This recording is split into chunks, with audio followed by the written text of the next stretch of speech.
খেলা চলছে বিশ্বজুড়ে। ফুটবল ক্রিকেট ছাড়াও খেলার রয়েছে এক দীর্ঘ ফর্দ। শুধু ফলাফল নয়, গত আজ এবং আগামীর খেলাকে প্রেস বক্স থেকে আমরা দেখতে চাই ভিন্ন চোখে। সেই দেখাটাই দেখতে পাবেন এখন মাঠে। সঙ্গে আছি আমি নোমান আব্দুল্লাহ। দর্শক, আজকের আলোচনার বিষয় এখন ক্রিকেট। আলোচনায় যাওয়ার আগে এক নজরে দেখে নেব ক্রীড়াঙ্গনের গুরুত্বপূর্ণ খবরাখবর।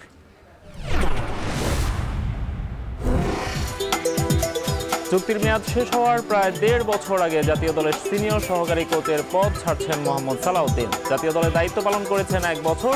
এশিয়া কাপের আগে ব্যাটিং কোচের দায়িত্ব পান তিনি। আসরটি ছাড়াও সবশেষ ২ সিরিজে দলের ব্যাটিং ব্যর্থতার দায় নিয়ে পদত্যাগ করতে হচ্ছে তাকে। একই সঙ্গে ড্রেসিং রুমে অস্থিরতা, দল গঠনে পদক্ষেপ সহ বেশ কিছু অভিযোগ উঠেছে তার বিরুদ্ধে।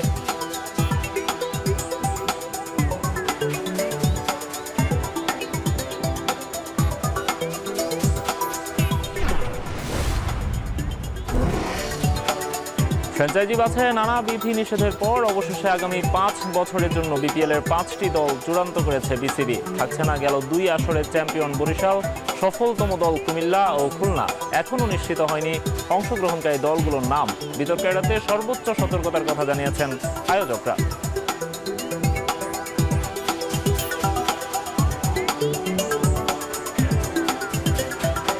ব্যাংকের সেই ফিনান্সিয়াল ইনস্ট্রুমেন্ট ট্যালি আপ করেছে আমাদের অডিট কোম্পানি। আমরা ল এনফোর্সমেন্ট এজেন্সিকে ক্লিয়ারেন্সের জন্য পাঠিয়েছি, সেটা ট্যালি আপ করেছে আমাদের আইনজীবীরা, যারা ল ফার্ম। দর্শক, আগেই জানিয়েছিলাম এখন মাঠে আমাদের আজকের আলোচনার বিষয়ে এখন ক্রিকেট। এই বিষয়ে আলোচনা করতে আমাদের সঙ্গে আছেন সিনিয়র ক্রীড়া সাংবাদিক শামীম চৌধুরী। শামীম ভাই, আপনাকে স্বাগত জানাচ্ছি এখন মাঠের আজকের আয়োজনে। শামীম ভাই, আমরা অনেকদিন ধরে দেখছি যে ক্রিকেটে অনেকগুলো আলোচনার বিষয় একসঙ্গে। ক্রিকেট বোর্ডের কর্মকর্তারাও বেশ তৎপর মনে হচ্ছে বিপিএল নিয়ে, বিশেষ করে। এর মধ্যে আমরা দেখলাম কদিন আগে জাতীয় দলের ব্যাটিং কোচ নিয়োগ করা হলো মোহাম্মদ আশরাফুলকে। আজকে আবার আমরা শুনতে পাচ্ছি যে যিনি এতদিন ধরে ব্যাটিং কোচের দায়িত্ব পালন করছিলেন, একই সঙ্গে সিনিয়র সহকারী কোচ হিসেবে ছিলেন মোহাম্মদ সালাউদ্দিন, তিনি পদত্যাগ করছেন। অনেকগুলো ইস্যু।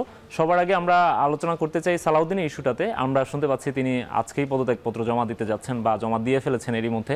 আপনি একটু আমাদেরকে জানাবেন যে এটার বিহাইন্ড দ্য সিন মানে ঘটনাগুলো, আসলে ঘটনাক্রমগুলো কি? দেখুন, একটা ক্ল্যাশ হতে পারে, মানসিক আপনার একটা অস্থিরতা। সেটা হচ্ছে উনি কিন্তু সিনিয়র অ্যাসিস্ট্যান্ট কোচ হিসেবে ছিলেন। ওনার মেইন রোলটা ছিল হচ্ছে বাংলাদেশ টিমের ব্যাটিংটা দেখা। যেহেতু আপনার ফিল সিমন্স হেড কোচ হিসেবে বাকি সব কিছু সামলাচ্ছেন, উনি এই কাজটা উনি করতেন। আর আপনি খেয়াল করে দেখবেন যে বাংলাদেশের ক্রিকেটে, ঘরোয়া ক্রিকেটের সবচেয়ে সফল কোচ যদি বলা হয়, উনি হচ্ছে সালাউদ্দিন। আমি ওনাকে চিনি হচ্ছে ২০০১ সাল থেকে, যখন উনি ভিক্টোরিয়ার অ্যাসিস্ট্যান্ট কোচ ছিলেন। আপনি দৌলতজামান খেলার মাঠে মারা গেলেন ফতুল্লাহ স্টেডিয়ামে, তখনই কিন্তু তারপর থেকে কিন্তু ওনাকে দায়িত্ব দেওয়া হলো। ওই টিমে কিন্তু আপনার যারা ছিলেন অলমোস্ট ন্যাশনাল টিমের অনেক প্লেয়াররা ছিলেন। খালেদ মাসুদ পাইলট কিন্তু ভিক্টোরিয়া তখন ক্যাপ্টেন, এহসানুল হক, সিজান টিজান, বেশ কিছু প্লেয়ার ছিলেন ওই সময়।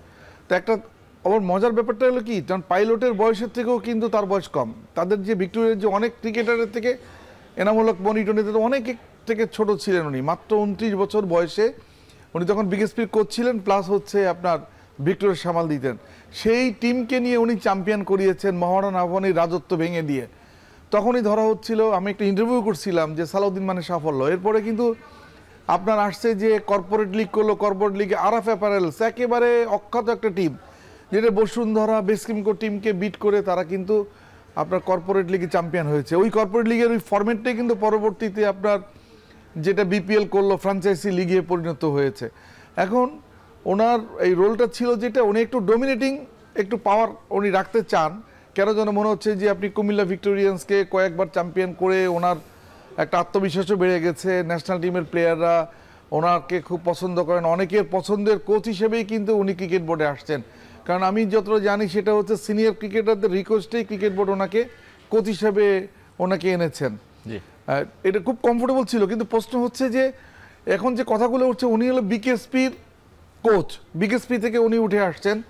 এইখানে ক্রিকেট বাংলাদেশ ন্যাশনাল টিমে যারা বিকেএসপির প্লেয়ার, তাদেরকে কি উনি বেশি ফেভার করছেন কিনা? যেমন বেশি নামটা বারবার আসছে যে জাকির আলী, অনেকের যে তাকে যে ব্যবহারটা করা, এটা কি প্রপার হচ্ছে নাকি বেশি হচ্ছে, নাকি আপনার সুযোগের থেকে উনি বেশি পাচ্ছেন? এবং তার সপক্ষে উনি যে কথাগুলো বিভিন্ন মাধ্যমে বলেছেন, গণমাধ্যমে সেটা প্রকাশিত হয়েছে, এই জায়গাটা নিয়েও কিন্তু একটা ডিবেট তৈরি হয়েছে। এই নানা কারণে কিন্তু আপনি একটা যখনই বাংলাদেশ টিম রেজাল্ট পাচ্ছে না, বিশেষ করে আপনি যে আমরা সর্বশেষ টি-20 সিরিজে যে ওয়েস্ট ইন্ডিজের কাছে হোয়াইট ওয়াশ হলাম, ওয়েস্ট ইন্ডিজের মাটিতে গত বছর ডিসেম্বর তাদেরকে আমরা হোয়াইট ওয়াশ করে এসেছি, কিন্তু এসে আমরা এবার তার বিপরীত চিত্রটা আমরা দেখলাম। এটা আসলে একটু ভক্ত সমর্থক ক্রিকেট বোর্ড সবাইকে একটু আহত করেছে। এই জায়গাটা আসলে এমন একটা সিচুয়েশন ছিল, ওনাকে কিন্তু বাদ দেওয়ার কথা কিন্তু ক্রিকেট বোর্ডের সবাই ওঠে নাই, কিন্তু যেহেতু আশরাফুলকে আপনি স্পেশালিস্ট ব্যাটিং কোচ হিসেবে দলে নিচ্ছেন, সেই হেতুই উনি মনে করেছেন এই জায়গা সম্ভবত আমার প্রয়োজনটা ফুরিয়ে যাচ্ছে, যার কারণে আজকে উনি বিসিবিতে গেছেন। উনি যেটা শুনলাম গণমাধ্যমে আসছে নিউজ, যেটা ব্রেকিং নিউজ হিসাবে উনি পত্র জমা দিয়ে আসছেন। এটা এখন টার্মিনেশন একটা নোটিশ থাকে ওনার জন্য, এটা হচ্ছে 30 days নোটিশ পিরিয়ড, হয়তো উনি আয়ারল্যান্ড সিরিজে উনি চালিয়ে যাবেন, তারপরে উনি পদত্যাগ করবেন। কিন্তু শামীম ভাই, আপনি যেটা বলছিলেন যে তার ঘরোয়া ক্রিকেটে লম্বা একটা সফলতা আছে, তার সাফল্য আছে, আমরা সবাই সেটি জানতাম, কিন্তু জাতীয় দলে তিনি সেটাকে কনভার্ট করতে পারলেন না কেন? জাতীয় দলে সেটিকে নিয়ে আসতে পারলেন না কেন? বা জাতীয় দলের ক্রিকেটারদের সবার সঙ্গে তার এত সখ্যতা, কিন্তু সেটি ইফেক্টিভ হলো না কেন? দেখুন, ওনাকে কিন্তু বেশি করে কিন্তু আমাদের যে ভক্তকুল, মানে যেমন যারা ক্রিকেট ভক্ত তারা চিনেছে কিন্তু অন্য কারণে।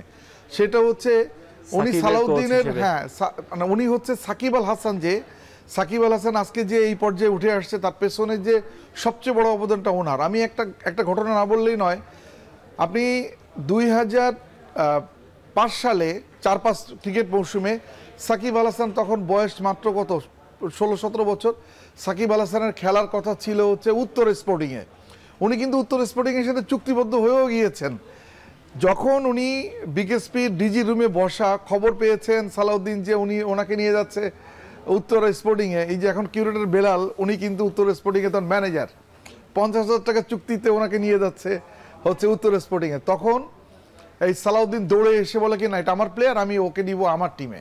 ওনাকে নিয়ে গেল ভিক্টোরিয়াতে। খেয়াল করে দেখবেন, এটা একটু বাড়তি তথ্য দিয়ে রাখলাম, সেটা ওই ঘটনাটা আমার চোখের সামনে ঘটছে, তো জন্য বলছি যে প্রথম যে ম্যাচ অগ্রণী ব্যাংকের সাথে প্রিমিয়ার ডিভিশনে ভিক্টোরিয়ার 2004-05 মৌসুমে, তখন উনি কিন্তু সাকিব কিন্তু আপনার খুবই একটা তরুণ ক্রিকেটার এবং ওই ম্যাচে অলরাউন্ড পারফর্ম করলো।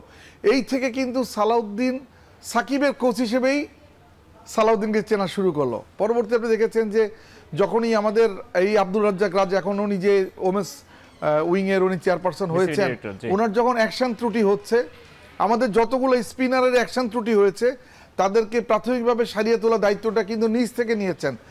যখন রাজ্জাক রাজ জন্য অ্যাকশনের ত্রুটি হলো, তাকে আবার আপনার বায়ো মেকানিক্যাল টেস্টে যেতে হবে, তার আগে তখন উনি সালাউদ্দিন ছিল মালয়েশিয়ায়, সে মালয়েশিয়াতে একটা ইউনিভার্সিটি টিমের কোচ ছিলেন, সেইখানে যে রাজ্জাক এই আপনার তার অ্যাকশনটা ত্রুটিটা সারিয়ে আনছে। এইভাবে উনি নানাভাবে ওনার যে ট্রেনিংসটা ছিল, যে আপনি জানেন যে রাজও তো বিকেএসপির ক্যাডেট, যে বিকেএসপি যারা ক্রিকেটার ছিলেন, যারা ন্যাশনাল টিমে প্রিজাইড করেছেন, ন্যাশনাল টিমের জার্সি যাদের গায়ে উঠেছে, তারা অনেকে কিন্তু তার কাছ থেকে উপকৃত হয়েছেন। এই বিষয়টা সেই উপকারটাই কি এখন তার জন্য কাল হয়ে গেল কিনা? এখন বিকেএসপির এই অভিযোগটা নিয়ে, যে বিকেএসপির ক্রিকেটারদের প্রতি একটা স্বজনপ্রীতির অভিযোগ তোলা হচ্ছে তার প্রতি, এটা আসলে কতটুকু সত্য এবং এটা হওয়া উচিত কিনা? দেখুন, এই জায়গাটা আমি অন্য একটা প্রসঙ্গ বলি, সেটাও এই ধরনের ঘটনা যখন আসছে, কিছুটা হলে তো সত্য, টিমের ভিতর থেকে তো কথাগুলো আসছে। উনি কিন্তু যখন 2006 থেকে 2010 সাল পর্যন্ত বাংলাদেশ ক্রিকেট টিমের কিন্তু উনি ফিল্ডিং করছিলেন, জেমি সিডন্সের আন্ডারে উনি ফিল্ডিং করছিলেন, মূলত উনিই কিন্তু অ্যাসিস্ট্যান্ট কোচ ছিলেন, ব্যাটিং কোচ। জেমি সিডন্স কিন্তু অস্ট্রেলিয়ার ক্রিকেট টিমের ব্যাটিং কোচ থেকে বাংলাদেশে আসছিলেন। জেমি সিডন্স ওনাকে এত পছন্দ করতেন, জেমি সিডন্স দেখলেন এই ছেলেটার মেধা এত বেশি, ওকে দিয়ে আমি কাজ করাই, তখন কিন্তু খুব ভালোভাবে ইনভলভ ছিলেন। তখন আপনি একটা সার্টেন সময় 2011 ওয়ার্ল্ড কাপে বাংলাদেশ টিমের ব্যর্থতার পরে, এই যে আপনার তখন ক্রিকেট বোর্ডের প্রেসিডেন্ট ছিলেন আহমা মোস্তফা কামাল, যাকে আপনার সবাই লোটাস কামাল হিসেবে চিনে, উনি কিন্তু আবার এই বিকেএসপি দলের মধ্যে বিকেএসপি গ্রুপিং হচ্ছে, এই অভিযোগেই কিন্তু ওনাকে ওই বাংলাদেশ টিমের থেকে কিন্তু সরিয়ে নিয়েছিলেন। তার মানে মোহাম্মদ সালাউদ্দিনের বিরুদ্ধে এই অভিযোগটা পুরনো? এই অভিযোগটা অনেক পুরনো ছিল। এইটা অভিযোগটা আসছে ক্রিকেট বোর্ডে তখন যারা ডিরেক্টর ছিল তারাই কিন্তু এই অভিযোগটা নিয়ে এনেছিলেন, এবং যার কারণে কিন্তু উনি বাংলাদেশ টিমে থাকতে পারেন নাই। উনি আবার ফিরে গেছিলেন, ওনাকে একাডেমিতে ফিরে আনালো, পরে উনি তখনও চিন্তা করলেন যে না, আমার আসলে এই জায়গাটা না, আমার যে জায়গাটা ছিল, জায়গাটা যখন হারিয়েছে তখন বাংলাদেশে না, আমি বিদেশে কোথাও কোচিং করব। উনি মালয়েশিয়াতে অফার পেয়ে পরে উনি মালয়েশিয়া থেকেই উনি মালয়েশিয়া ইউনিভার্সিটির কোচ ছিলেন উনি। এখন শামীম ভাই, আমরা তার চাকরি ছাড়ার নেপথ্যের কারণগুলো নিয়ে আলাপ করছিলাম, কিন্তু মাঠের রেজাল্টটাও আমরা একটু দেখতে চাই। মানে মোহাম্মদ সালাউদ্দিন যখন বাংলাদেশ দলের ব্যাটিং কোচের দায়িত্বটাই পালন করছিলেন বিশেষত, আমরা একটু দেখতে চাই যে তার আন্ডারে বাংলাদেশ দলের ব্যাটিংগুলো আসলে কেমন ছিল। আমরা শুরুতে টেস্ট দেখতে চাই। বাংলাদেশ তার আন্ডারে যে কটি টেস্ট খেলেছে এর মধ্যে আমরা দেখতে পাচ্ছি যে দক্ষিণ আফ্রিকার বিপক্ষে বাংলাদেশের 106 রানে গুটিয়ে যাওয়ার নজির যেমন আছে, আবার তাদের সঙ্গেই 159 রানে, ওয়েস্ট ইন্ডিজের সঙ্গে 164 রানে, জিম্বাবুয়ের সঙ্গে 191 রানে, এবং শ্রীলঙ্কার বিপক্ষে আমরা দেখতে পাচ্ছি যে একদম সবশেষ যে টেস্টটা খেলো বাংলাদেশ, সেখানে 133 রানে গুটিয়ে যাওয়ার নজির আছে। তার মানে হচ্ছে ওনার আন্ডারে বাংলাদেশ যে 8টি টেস্ট খেললো, এই 8টি টেস্টের মধ্যে 200-র নিচে কিন্তু 1টা 2টা 3টা 4টা 5টা 6টা ইনিংস আমরা পাচ্ছি যেগুলোতে বাংলাদেশ দল 200-র নিচে অল আউট হয়ে গেল। আমরা ওয়ানডেতে যদি একটু দেখতে চাই, ওয়ানডেতে আমরা তার অধীনে বেশ কিছু ম্যাচ আমরা খেলেছি, সেই ম্যাচগুলোর কার্ডগুলো যদি একটু দেখতে চাই, সেখানে আমরা দেখতে পাচ্ছি যে 1টা 2টা 3টা 4টা 7টা ম্যাচ বাংলাদেশ খেলেছে, যার মধ্যে একটা ম্যাচে বাংলাদেশ 200-র নিচে অল আউট হয়েছে, একটা মাত্র ম্যাচে বাংলাদেশ 300-র বেশি করেছে। খুবই এখন যে ক্রিকেটটা চলছে শামীম ভাই, সেখানে আসলে টেস্টে বা ওয়ানডেতে 300-র উপরে স্কোর প্রায়শই দেখা যায়, আর সেখানে বাংলাদেশ তার অধীনে মাত্র একটা ম্যাচে করতে পেরেছে।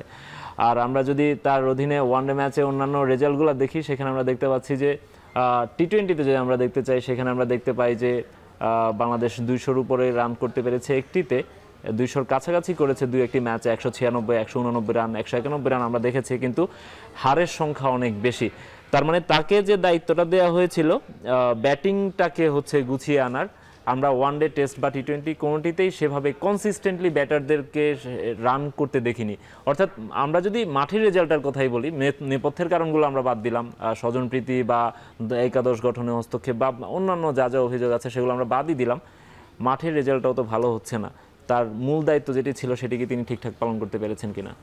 আপনি যে টেস্টের রেজাল্টটা দেখাচ্ছেন, এখানে একটু আমার আছে, সেটা হচ্ছে আমরা যে পাকিস্তানের বিরুদ্ধে সিরিজ খেলেছি, আপনার টেস্ট সিরিজ যেটা আমরা 2-0 পাকিস্তানকে হারালাম, সেই টেস্টেও তো উনি ছিলেন সেই সিরিজে।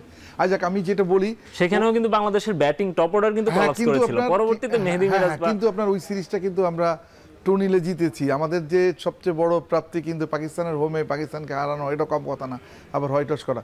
আপনি দেখেন ওনার কিন্তু আপনি বাংলাদেশের কোচদের মধ্যে সবচেয়ে হাই পেইড কোচ আমরা জানি, যতটা আমার পরিসংখ্যান যদি ভুল না বলে। ওনার সঙ্গে প্রথমে যে চুক্তিটা ছিল চ্যাম্পিয়ন্স ট্রফিকে সামনে রেখে 110 দিনের চুক্তি, ওই 110 দিনে উনি কত পেয়েছেন শুনলে হয়তো অনেক দর্শক অবাক হয়ে যাবেন। সেটা হচ্ছে 110 দিনে যে চুক্তিটা করেছিল আপনার বিসিবির সাবেক সভাপতি ফারুক আহমেদ, সেই চুক্তিটা ছিল 36 লক্ষ টাকা।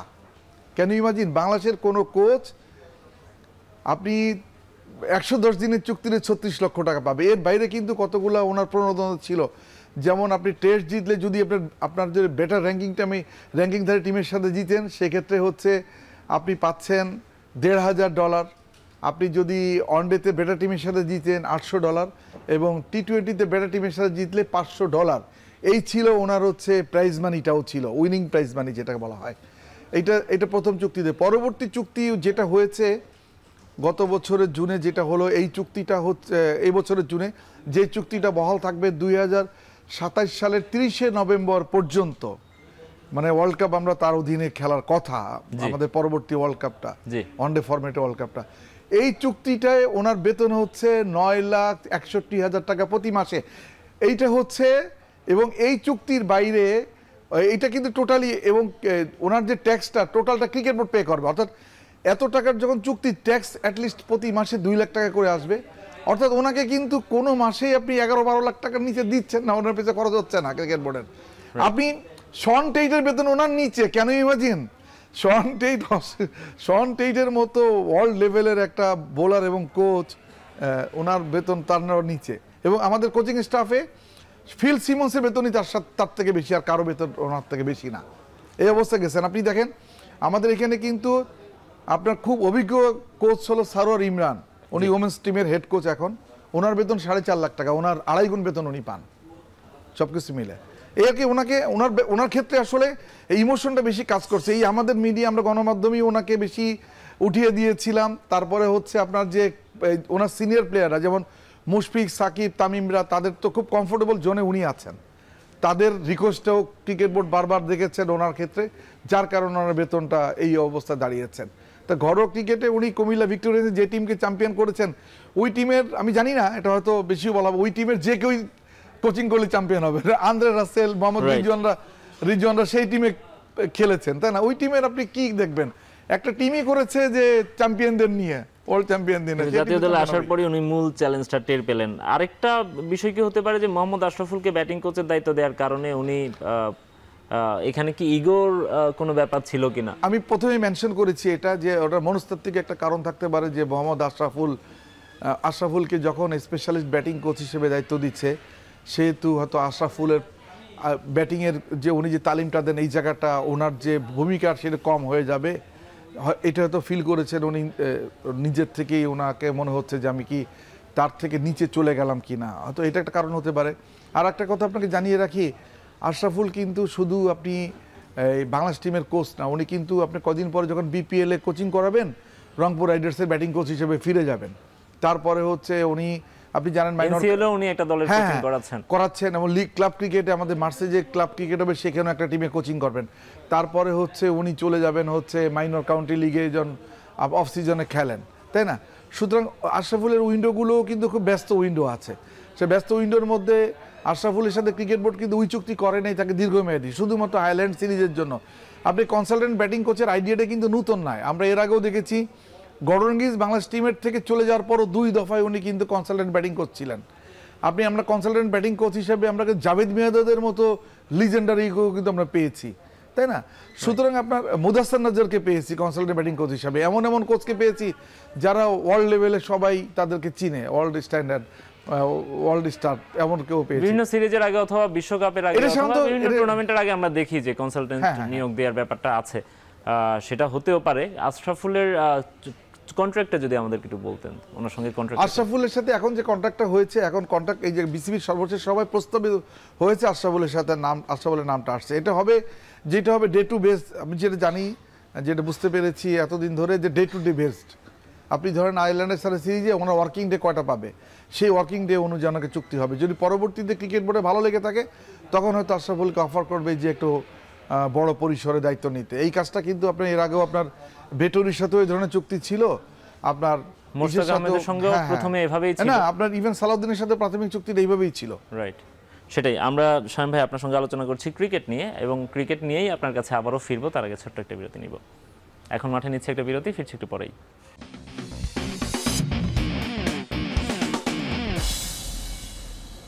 বিরতির পর ফিরে এলাম, আপনারা দেখছেন এখন মাঠে।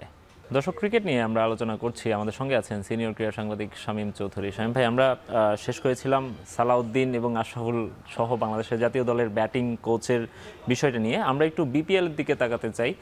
বিপিএল নিয়ে বেশ কর্মতৎপরতা দেখা যাচ্ছে বোর্ডের কর্মকর্তাদের মধ্যেও, এবং আগের বছর আমরা যেটি দেখেছি যে অনেক বিতর্কযুক্ত একটা বিপিএল ছিল, এবার সেটিকে বিতর্ক মুক্ত করার এবং বিপিএলটাকে সম্ভবত লাভজনক করার একটা প্রসেস তারা বের করেছেন।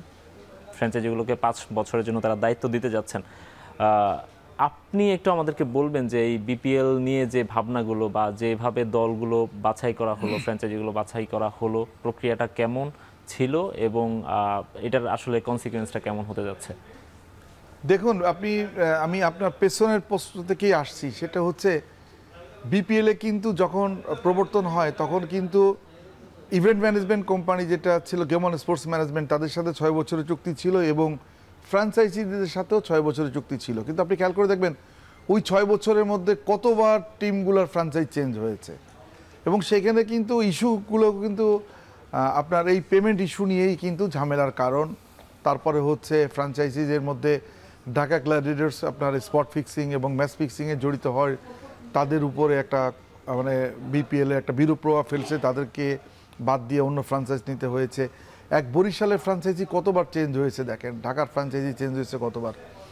সুতরাং আপনার এই জায়গাগুলোতে আসলে আপনি এই যে বলছেন 6 বছর যে ফ্র্যাঞ্চাইজ চুক্তি, এটাও হয়তো থাকবে না কেন আমি বলি, আপনি সামনে নির্বাচনের মাধ্যমে যখন রাজনৈতিক সরকার আসবে, ক্রিকেট বোর্ডের উপর একটা আঘাত আসতে পারে তখন, এবং তখন এই যে ক্রিকেট বোর্ড যে চুক্তিগুলো করবে সেই চুক্তিগুলোর উপরও কিন্তু আঘাত আসতে পারে। এটা শঙ্কা করছি, একটা জনমনে এই শঙ্কা থাকতেছে, তারাও কিন্তু সেই ধরনের কথাই কিন্তু নানাভাবে আমরা শুনতে পাই। এখন তাহলে আপনি এই যে আপনি এখন যে চুক্তিটা করবেন 5 বছরের, এই চুক্তিটার যৌক্তিকতা কতটা বড় ব্যাপার।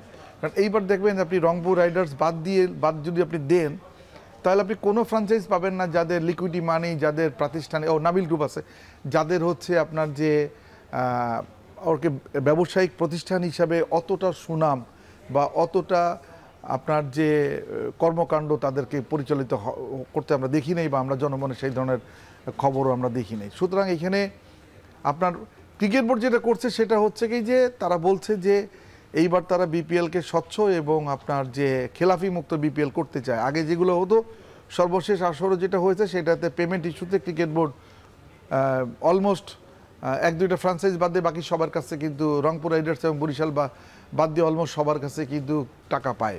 হয়তো পেমেন্টের অঙ্কটা চিটাগং কিংসের কাছে একটু বেশি, অন্য পেমেন্ট ইস্যুগুলা অন্য রাজশাহী এবং অন্য ক্ষেত্রেও আছে। এখন প্রশ্ন হচ্ছে যে আপনি পেমেন্ট ইস্যুতে আপনি হয়তো একটা স্বচ্ছতা আনতে চান, কিভাবে আনবেন?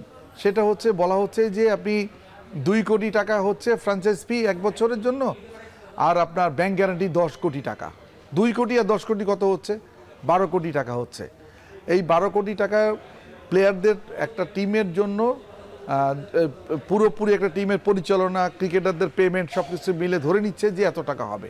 পেমেন্ট ইস্যুতে আপনার কতগুলো জিনিস গোপন থাকে, সেটা হচ্ছে কি ধরেন আপনি আন্দ্রে রাসেলের মতো প্লেয়ারকে আনতে চান, তাদেরকে আনতে গেলে আপনার যে ড্রাফট প্রাইস যেটা বা তাদের জন্য যে প্রাইসটা আপনি নির্ধারণ করে দেওয়া হয় ক্রিকেট বোর্ড, সেই টাকা কিন্তু আনতে পারা যায় না। রাইট। কারণ তারা হচ্ছে সারা ওয়ার্ল্ডেই তারা আপনি এই টি-20 ফেরিওয়ালা, ওরা অনেক টাকা নেয়। এর আগেও আমরা নিউজ করেছিলাম যে আপনার এক ম্যাচের জন্য গেইলকে দিতে হয়েছে $35,000 ক্রিস গেইলকে, তাই না? আন্দ্রে রাসেলকেও $30,000 মতো দিতে হ্যাঁ, হয়েছে। তাহলে আপনি খেয়াল করে দেখেন, এইটা হচ্ছে অলিখিত কথাগুলো। এখানে কিন্তু বারবার কিন্তু প্রথম 2টা বিপিএলে কিন্তু এই কাজটা করেছে। এনবিআর কিন্তু বসেছিল ক্রিকেট বোর্ডে এবং পেমেন্ট ইস্যু প্রত্যেকটা ফ্র্যাঞ্চাইজির কাছ থেকে তারা কত টাকা, তারা নিলাম প্রাইস কত টাকা কি তারা চেষ্টা করছে আদায় করে। এরপর থেকে কিন্তু আমরা এই এতটা তৎপরতা এনবিআরও আমরা দেখি নাই।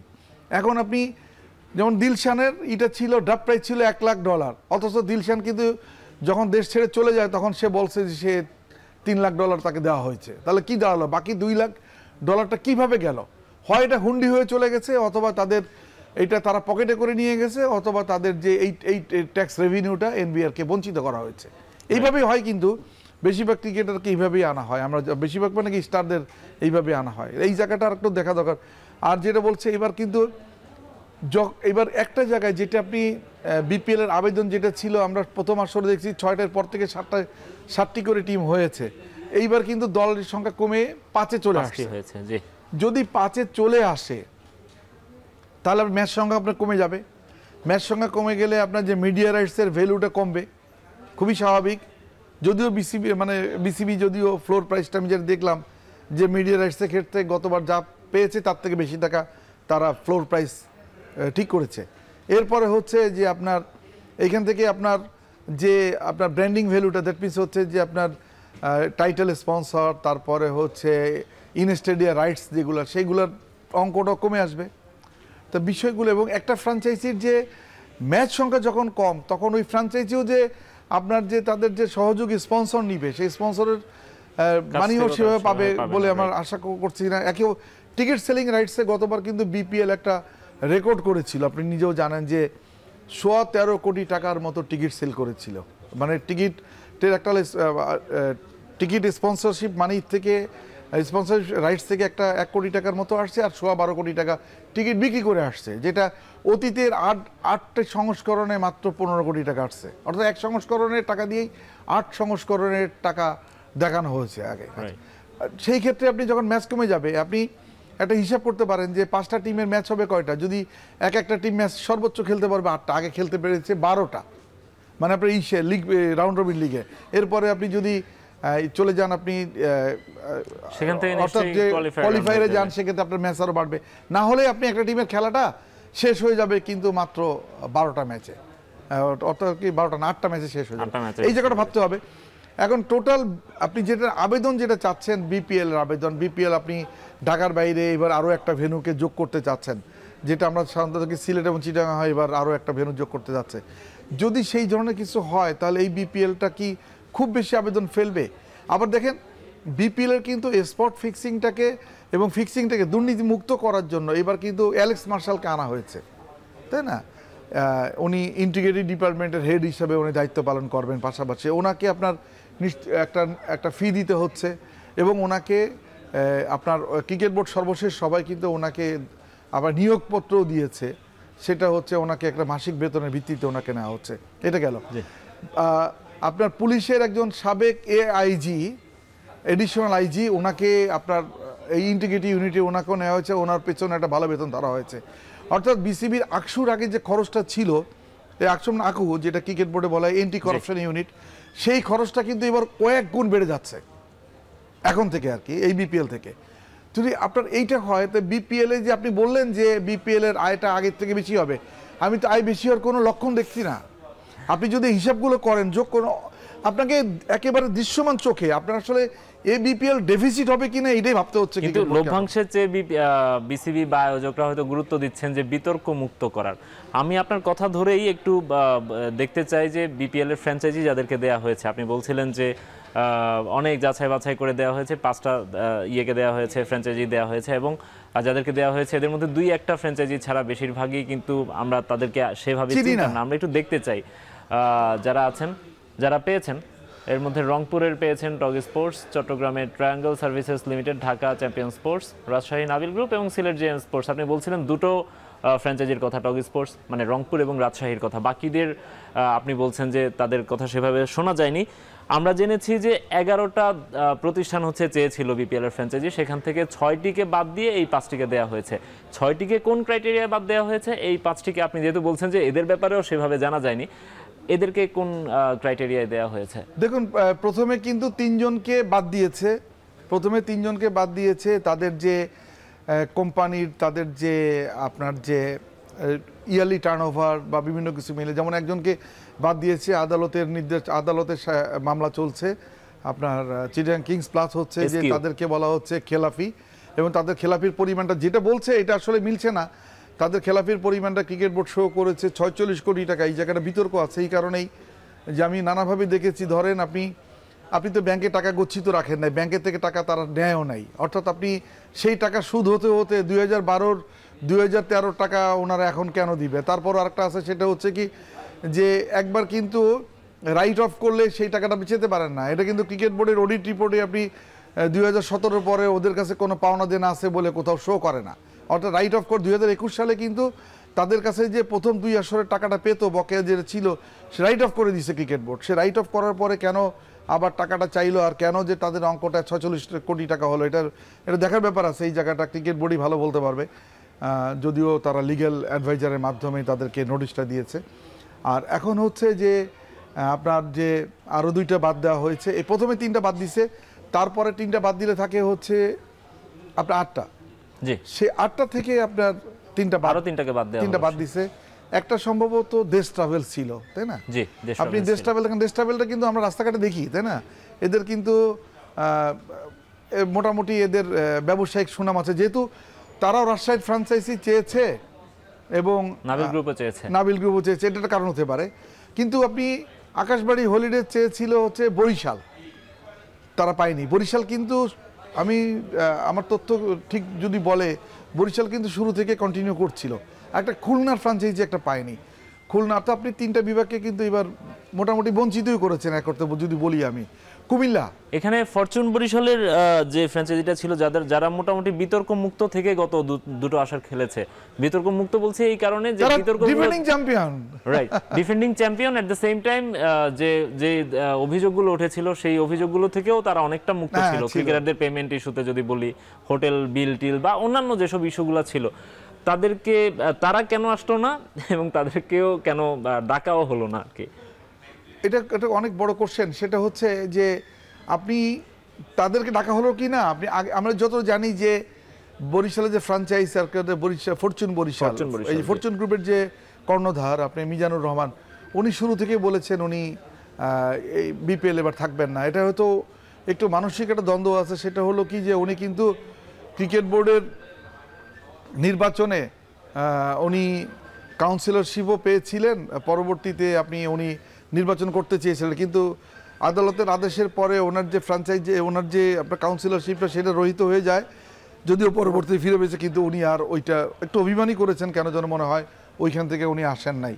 ওনার যেটা জানতাম যে উনি টিমটা তামিমকে দিয়ে এবার গুছিয়েও ফেলেছিলেন, কিন্তু কেন আসলেন না উনি ভালো বলতে এখানে কি পারবেন। আরো একটা ব্যাপার এটা নাকি যে তামিম ইকবাল সংক্রান্ত যে ঝামেলাগুলো হয়েছে নির্বাচন কেন্দ্রিক, সেটার কারণেই কি তিনি এটা হতে পারে, হয়তোবা তামিমের সাথে ওনার ভালো একটা বোঝাপড়া আছে, যেহেতু তামিম আপনার একটা যথোপযুক্ত জায়গায় তামিম নেই, এটা হয়তো ভাবছেন উনি যে না, তাহলে আমার টিম না করাটাই বেটার, কারণ সব কিছু তামিম গুছিয়ে রাখে। শুধুমাত্র ইভেন তামিম জানে না, তামিম এই টিমের টাইটেল স্পন্সর পর্যন্ত জোগাড় করেছে তামিম গতবার। এর সম্পর্কটা এবং এত ভালো। গতবার চ্যাম্পিয়ন হওয়ার পরও আমরা শুনেছিলাম যে আগামী বছর দল করবেন কিনা বা এরপরে কি হবে না হবে সবকিছু দায়িত্বই কিন্তু তিনি তামিমকে আপনি দিয়ে খেয়াল করে দিয়েছিলেন। দেখবেন যে এই যে বরিশাল, যে এখন যে বরিশালের মাঠটাকে যে রেনোভেট করা হচ্ছে, বরিশালে যে বিপিএল ফিরিয়ে নেওয়া হবে, উনি কিন্তু জেতার পরে কিন্তু বরিশালে গেছেন, এবং বরিশালে বিপিএল প্রবর্তিত হবে, বিপিএল ম্যাচ খেলা হবে, এই ব্যাপারে উনি আশ্বস্ত করে আসছেন। উনি এই জায়গাটা বেশ কিছু কাজও করেছেন ক্রিকেট বোর্ডের সাথে, তখন আমরা যত জানি, কিন্তু এখন উনি ভালো বলতে পারবেন। তবে আমার মনে হয় যে আপনি ডিফেন্ডিং চ্যাম্পিয়ন ছাড়া বিপিএল খেলবেন, দেখতে কেমন লাগে, শুনতে কেমন লাগে। উনি তো এলিগেটেড না, উনি তো স্পট ফিক্সিং বা ফিক্সিং এ উনি কিন্তু নিষিদ্ধ না। যে কোনো ক্রিকেট বোর্ডে উচিত ছিল একটা ভালো আপনার দ্বিতীয়ালি করে এই জায়গাটাকে ওনাকে রাজি করানো, তাহলে ভালো হতো আর কি। রাইট, শামীম ভাই, আপনার কাছে আমরা আবারও ফিরবো, তার আগে আরেকটা ব্রেকের সময় হয়ে গেছে। এখন মাঠে নিচ্ছে আরেকটা বিরতি, ফিরছি একটু পরেই।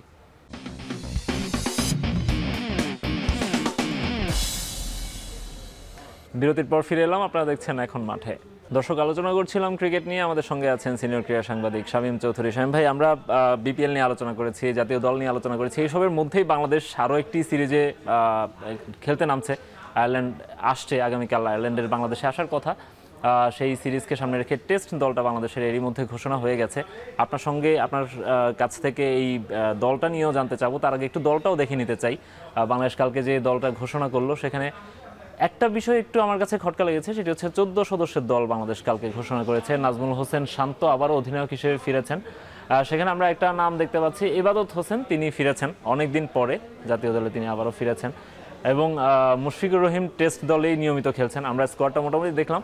আপনি একটু আমাদেরকে বলবেন শামীম ভাই, শান্তর ক্যাপ্টেন্সিতে আবারও ফেরা এবং হচ্ছে বাংলাদেশের অনেকদিন পর টেস্ট খেলতে নামা, দুটোর মধ্যে আপনি কি সম্ভাবনা দেখতে পাচ্ছেন বাংলাদেশ দলের জন্য? টেস্টটা কেমন হতে পারে, টেস্ট সিরিজটা? দেখুন, শুরুতে নাজমুল হোসেন শান্তর কথাটা বলছি আপনি উল্লেখ করলেন, যেহেতু শান্তকে ক্যাপ্টেন্সি ফিরিয়ে আনতে কিন্তু আপনার দায়িত্ব দেওয়া হয়েছিল বিসিবির সাবেক সভাপতি ফারুক আহমেদকে। আচ্ছা, উনি কিন্তু অনেক বুঝিয়ে শুনিয়ে চট্টগ্রাম থেকে ওভার ফোনে শান্তকে বুঝিয়ে শুনে ওনাকে ব্যাক করেছেন। আপনি জানেন যে আমাদেরই এক পরিচালকের দ্বৈত ভূমিকার কারণে কিন্তু শান্ত কিন্তু ওডিআই ক্যাপ্টেন্সি হারিয়েছিলেন, এবং সেই ক্ষোভে উনি কিন্তু টেস্ট থেকে কিন্তু সেই পরিচালকের নামটা উনি হচ্ছেন, আপনি একটু আগে যেটা বললাম যে বিকেএসপি কানেকশন, আবার বিকেএসপি চলে আসে, উনি হচ্ছেন নাজমুল আবেদিন ফাহিম। উনি আসলে দ্বৈত রোলটা প্লে করেছিলেন। উনি গণমাধ্যমকে বলেছেন একটা, ক্রিকেট বোর্ডের মিটিংয়ে বলেছেন আর একটা, তাই না? এখন নাজমুল হোসেন শান্ত, একটা আপনার বুঝতে হবে যে একটা তরুণ ক্যাপ্টেনকে আপনি ক্যাপ্টেন্সি দিয়েছেন, যার নেতৃত্বে আপনি পাকিস্তানের মাটিতে পাকিস্তানকে 2-0 আপনি হোয়াইট ওয়াশ করেছেন টেস্টে। উনি কেন আবেগের বশবর্তী হয়ে টেস্টের ক্যাপ্টেন্সি ছেড়ে দেওয়ার ঘোষণা দিবেন? ওনাকে তো এই পরিস্থিতি তৈরি করা হয়েছে। আপনি তার ভিতরে ক্যাপ্টেন্সির সকল গুণাবলী আছে, সেই গুণাবলী থাকার পরে উনি ক্যাপ্টেন্সি এনজয় করেননি এই সমস্ত কারণে। যাক, ওনাকে ফিরিয়ে আনাটা বিরাট ব্যাপার। এটা যে আপনি খেয়াল করে দেখবেন যে এই জায়গাটা আমি যে স্কোয়াড যেটা দিয়েছে, এইটা কিন্তু আমাদের একটা সিগনিফিকেন্স টেস্ট সিরিজ হবে। আপনি জানেন যে সেকেন্ড টেস্ট কিন্তু আপনার মুশফিকুর রহিমের 100 টেস্ট হবে। আমরা সবাই অধীর আগ্রহে অপেক্ষা করছি ওনার 100 টেস্ট দেখার জন্য। কারণ খেয়াল করে দেখবেন, একবার একটা আমাদেরকে স্টোরি লিখতে হয়েছিল, এটা সম্ভবত 2017 সালে ইংল্যান্ড যখন বাংলাদেশ ট্যুর করে, তখন কিন্তু আপনার 100 টেস্ট হয়ে গেছে, কিন্তু 100 টেস্ট পেরিয়ে গেছেন আপনার অ্যালিস্টার কুক কিন্তু মুশফিকুর রহিমের পরে কিন্তু ওনার অভিষেক হয়েছে। তারপরও কিন্তু উনি 100 টেস্ট খেলে ফেলছেন এবং উনি তো আরো অনেক টেস্ট খেলে উনি রিটায়ার করেছেন, তাই না? Retire করেছেন, জি। আর আমাদের মুশফিকের সেখানে 2005 থেকে 25 অর্থাৎ 20টা বছর লাগতেছে হচ্ছে 100তম 100টা টেস্ট টেস্ট খেলতে। খেলতে, right. এবং আমাদের যে ক্রিকেটারদের মধ্যে কিন্তু আপনার উনিই সবচেয়ে বেশি রেগুলার টেস্টে। এখন এমন একটা অবস্থায় যে ওনাকে 100 টেস্ট খেলতে 20 বছর অপেক্ষা করতে হয়েছে। আমি জানি না বাংলাদেশের নিকট ভবিষ্যতে আর কাউকে 100 টেস্ট খেলতে দেখতে পাবো কি না। কারণ আপনার Already এই আশাটা, বাংলাদেশেও হ্যাঁ, কিন্তু টেস্টের- সাকিব তামিমের মতো গ্রেট লিজেন্ডরা কিন্তু এই মাইলস্টোন স্পর্শ করতে পারে না। এই দিক দিয়ে সৌভাগ্যবানই মনে হচ্ছে, যদি আল্লাহ ওনাকে সুস্থ রাখেন এবং উনি টেস্ট খেলেন 100 টেস্ট দেশের মাটিতে, এটা ওনার জন্য বিরাট একটা প্রাপ্তি হবে। এটা আমরা হোম অফ ক্রিকেটে দেখতে পারবো ওনার 100 টেস্ট, সেদিকে সবাই মুখিয়ে আছে। এটা একটা বিরাট ব্যাপার। একটা এখন আপনি যে স্কোয়াড নিয়ে কথা বলছেন, এই স্কোয়াড অলমোস্ট সিমিলার স্কোয়াড। টেস্টের স্কোয়াড সাথে বা যে কোনো জাতীয় দলের স্কোয়াডটা 15 জনের হয়, আমরা দেখি 14 জনের স্কোয়াড কেন? এটা আপনি এটার কোনো ব্যাখ্যা হোমে আছে কিনা? খেলা, আপনি যখন তখন যে কোনো ক্রিকেটারকে কিন্তু আপনি কোঅপ করে নিয়ে আসতে পারেন আপনি, তাই না? এর সুবিধাটা আছে। আর ন্যাশনাল লিগ যেহেতু চলছে, ন্যাশনাল লিগটাকে প্রায়োরিটি দিচ্ছে, ওইখানে আপনি একটা ক্রিকেটে চলে গেলে হয়তো একটা টিমের একটু ঘাটতি হতে পারে, সেই কারণে হয়তো ওনাকে একটা জায়গাটা শূন্য রাখা হয়েছে। আরেকটা বিষয় হচ্ছে যে জাকের আলী অনেককে টেস্ট একাদশে দেখা যাচ্ছে এবং টেস্টের তার সবশেষ ইনিংসগুলো বা পারফরমেন্স ভালোই ছিল, বাট রিসেন্ট টাইমে তিনি যেভাবে ইন্টারন্যাশনাল ক্রিকেট খেলছেন, তিনি আবারও ইন্টারন্যাশনাল ক্রিকেট খেলার মতো পজিশনে আছেন কিনা? না, মানসিকভাবে তো আমি তো এখন এটা ইন্টারন্যাশনাল সার্কিট আসলে কিন্তু মানসিকতা শক্ত রাখতে হয়। টেস্টও হচ্ছে অনেক বড় পরীক্ষা। টেস্টে কিন্তু আপনি জাকির আলী অনেককে নিয়ে কিন্তু পোস্ট কেউ তোলে না, এবং তোলাও এখন পর্যন্ত সময়ও আসে নাই। টেস্টটাকে আপনাকে একটু এনজয় করতে দেন। টেস্টটাকে যেহেতু আপনি লম্বা ফরম্যাটের খেলা, এইখানে আপনার অনেক সেশন আছে, এই জায়গাটা আপনি অনেক সময় পাবেন, আপনার ভাববার সময় পাবেন। সুতরাং আপনি একটা ভুল করলে ক্ষতি হবে, সেই ভুলটা না করলে তো ভালো। আপনি এই জায়গাটা আমার মনে হয় আপনার ইসের পজিশন ঠিক সিকিউরড আছে মোটামুটি, আপনি জাকির আলী অনেকের। আরেকজনকে নিয়ে বলতে চাই, ইবাদত হোসেনকে নিয়ে বলতে চাই। অনেকদিন পরেই তিনি ফিরছেন, তার ইনজুরি কাটিয়ে, মাঝে ইনজুরির কারণে তিনি অনেকদিন ইন্টারন্যাশনাল ক্রিকেটের বাইরে ছিলেন। ইবাদতকে আপনি কেমন দেখেছেন? লাস্ট যে এনসিএলগুলো চলছে তিনি সেখানে খেলেছেন, আমরা দেখেছি। এনসিএল টি20তে আমরা তাকে দেখেছি, কয়েকটা ম্যাচে একটু এক্সপেন্সিভও ছিল, ব্যাট হাতেও আবার তাকে একটা ম্যাচে আমরা রান করতে দেখেছি। ইবাদত ইন্টারন্যাশনাল ক্রিকেটে ফেরার জন্য কতটুকু? দেখুন, ইবাদতের এমন একটা পারফরমেন্স আছে, যেই পারফরমেন্সের উপর ভিত্তি করে আমরা নিউজিল্যান্ডের মাটিতে নিউজিল্যান্ডকে টেস্টে হারিয়েছি। এবং ওর যে ওই বোলিংটা, আপনার যদি বারবার আপনাকে আমার তরুণ প্রজন্মকে বারবার ওই বোলিংটা দেখানো উচিত, যে আমরা কিভাবে ম্যাচটা জিতেছি। তার বোলিং একটা বিশেষ একটা স্পেলের বোলিংয়ের উপরে ভিত্তি করে। আপনি এখানে কিন্তু খালেদও আছেন, আপনি জানেন নাহিদ রানার গতি হচ্ছে আপনার 140-এর ঘরে উনি বল করেন, তাই না? টেস্টের বোলিংটা তো আলাদা। আপনার এখানে ডেড উইকেটেও যদি আপনি ভালো গতির বল করেন, আপনি ঠিকমতো শর্ট পিচ দিতে পারেন, ইয়র্কার করতে পারেন, আপনি গতি বজায় রাখতে পারেন, তাহলেও কিন্তু অপোজিশনকে আপনাকে ধাক্কা দেওয়া যাবে। আর আয়ারল্যান্ডের ক্রিকেটাররা, যদিও আমরা নতুন টেস্ট প্লেইং দল হিসেবে আমরা তাদেরকে দেখছি, তাদেরকে আমরা ওইভাবে রিড করছি না, কিন্তু আয়ারল্যান্ডের বেশ কিছু ক্রিকেটার আছে যারা কিন্তু কাউন্টি ক্রিকেটে খেলে। সুতরাং আয়ারল্যান্ডকে কিন্তু একেবারে ছোট করে দেখা ঠিক হবে না এই ক্ষেত্রে। তারা কিন্তু মোটামুটি ওই কন্ডিশনে, এই যে আপনার যেটা ইংলিশ সামার কন্ডিশনে, দ্যাট মিনস সুইমিং কন্ডিশনে তারা খেলে অভ্যস্ত। সুতরাং আপনার আয়ারল্যান্ডকেও নিয়ে ভাবতে হবে আমাদের, এই কারণে যে তারা নিশ্চয়ই পেস অ্যাটাক নিয়ে তারা আসবে ভালো করে। স্পিনে আমরা ডমিনেট করব আশা করা যাচ্ছে এই টেস্টে। আমাদের কিন্তু একটা ক্রিকেটার আছে হাসান মুরাদ, যদিও ওনার টেস্ট অভিষেক হয় নাই। হাসান মুরাদ বয়সও কম, এবং হাসান মুরাদ কিন্তু লেফট আর্ম স্পিনার হিসেবে বেশ কার্যকর। এমন হতে পারে যে আপনি ধরেন তাইজুল তো আছেই, তাইজুলের ব্যাপারটা তো সবাই জানে যে তাইজুল হোমে কতটা বিপজ্জনক বোলার। একই সঙ্গে মেহেদী হাসান মিরাজও আছেন। হ্যাঁ, মেহেদী হাসান মিরাজ, আপনার লেফট রাইট কম্বিনেশন আছে। যদি আপনার বাড়তি স্পিনারের প্রয়োজন হয়, সেক্ষেত্রে আপনাকে হাসান মুরাদকে আনা যেতে পারে এই জায়গাটায়। সুতরাং আমার মনে হয় না টেস্টে আমরা ডমিনেট করেই আমরা জিতবো বলে আশা করছি। রাইট, আমরা এটা কম্পিটিটিভ সিরিজ দেখবো বলে আশা করছি। আপনাকে অসংখ্য ধন্যবাদ আমাদের সঙ্গে সময়। ধন্যবাদ এখন টিভিকেও আবার আমাকে ডাকার জন্য, কারণ অনেক আগে আমি আসছি, নতুন স্টুডিও আসার পরে এই প্রথম আসা হলো। ধন্যবাদ। এখন মাঠে নিচ্ছি আরেকটা বিরতি, ফিরছি একটু পরেই।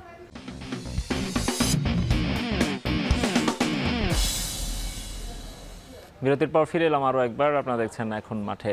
দর্শক, কাল রাতে 2 সপ্তাহ পর আবারও মাঠে ফিরেছে চ্যাম্পিয়ন্স লিগের ম্যাচগুলোর রেজাল্টগুলো একটু আমরা দেখে আসতে চাই, দর্শকদের জানাতে চাই। গতকাল রাতে বেশ কিছু হাই ভোল্টেজ ম্যাচ ছিল। এর মধ্যে লিভারপুল রিয়াল মাদ্রিদকে তাদের ঘরের মাঠে 1-0 গোলে হারিয়েছে। আমরা দেখেছি যে বর্তমান চ্যাম্পিয়ন পিএসজি তারাও হেরেছে বায়ার্ন মিউনিখের কাছে 2-1 গোলে। অ্যাটলেটিকো মাদ্রিদ বড় জয় পেয়েছে। আর্সেনালও স্লাভিয়া প্রাহাকে হারিয়েছে। তবে হোঁচট খেয়েছে ইউভেন্টাস। আমরা দেখেছি পর্তুগিজ ক্লাব স্পোর্টিং সিপির সঙ্গে তারা 1-1 গোলে ড্র করেছে। আজ রাতেও বেশ কিছু খেলা আছে, আমরা আশা করব যে দর্শকরা সেই ম্যাচগুলো উপভোগ করবেন। শেষ করছি এখন মাঠের আজকের আয়োজন। এখন টেলিভিশন ওয়েবসাইটে দেখতে ভিজিট করুন www.ekhon.tv। এছাড়া ফেসবুকে দেখুন facebook.com/tv.ekhon, ইউটিউবে এখন টেলিভিশন দেখুন youtube.com/c/ekhon tv।